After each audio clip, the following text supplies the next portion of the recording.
ये इस वक्त की ताजा तस्वीरें हैं। इस वक्त की ताजा तस्वीरें आपको दिखा रहे हैं। प्रधानमंत्री नरेंद्र मोदी सीपी राधाकृष्णन को बधाई देते हुए उनको बधाई दे रहे हैं, शुभकामनाएं दे रहे हैं आज की जीत के। जेपी नड्डा बीजेपी के राष्ट्रीय अध्यक्ष प्रधानमंत्री नरेंद्र मोदी के साथ हैं। ये बड़ी खबर है। आप किरण रिजिजू को देख रहे हैं। पूरा एनडीए गठबंधन जो है इन चुनावों में एकजुट था और एकजुटता का परिणाम सामने आया। सीपी राधाकृष्णन भारत के नए उपराष्ट्रपति।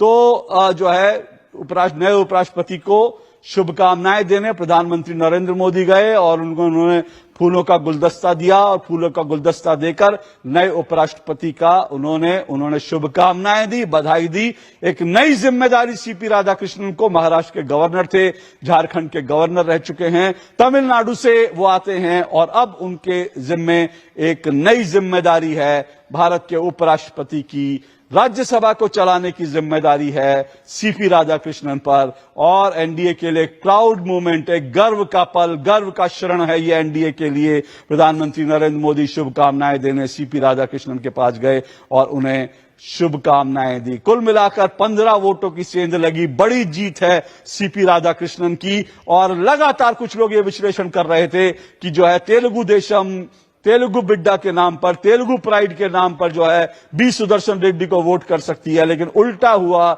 बल्कि ये कह सकते हैं कि कई सांसदों ने, 15 कम से कम सांसदों ने जो विपक्षी खेमे के थे, उन्होंने सीपी राधाकृष्णन के लिए वोट दिया। और प्रधानमंत्री नरेंद्र मोदी ने पहले ही सीपी राधाकृष्णन के लिए कहा था कि वो एक योग्य व्यक्ति हैं और वो इस पद के बिल्कुल योग्य हैं। तो इसलिए जो है आप देख रहे हैं, आप प्रधानमंत्री नरेंद्र मोदी उनको शुभकामनाएं देने के लिए पहुंचे हैं। और जब प्रधानमंत्री नरेंद्र मोदी की तरफ से, एनडीए की तरफ से जब सीपी राधाकृष्णन का नाम तय किया गया था, तो यह भी एक चौंकाने वाला फैसला था, बहुत चौंकाने वाला फैसला था। बहुत से राजनीतिक विश्लेषक ये कह रहे हैं कि बीजेपी की नजर दक्षिण की राजनीति पर है, तमिलनाडु पर है, लेकिन प्रधानमंत्री नरेंद्र मोदी और साथ साथ उनकी टीम के जो फैसले होते हैं वो शायद क्षेत्रवाद से ऊपर उठकर होते हैं। और सीपी राधाकृष्णन को कई अन्य कारणों से चुना गया, इसको लेकर कई बार बीजेपी की तरफ से बताया गया और बीजेपी ने इसे नक्सलवाद बनाम राष्ट्रवाद की लड़ाई कहा कि सीपी राधाकृष्णन राष्ट्रवाद के प्रतीक हैं, जबकि नक्सलवाद के प्रतीक उन्होंने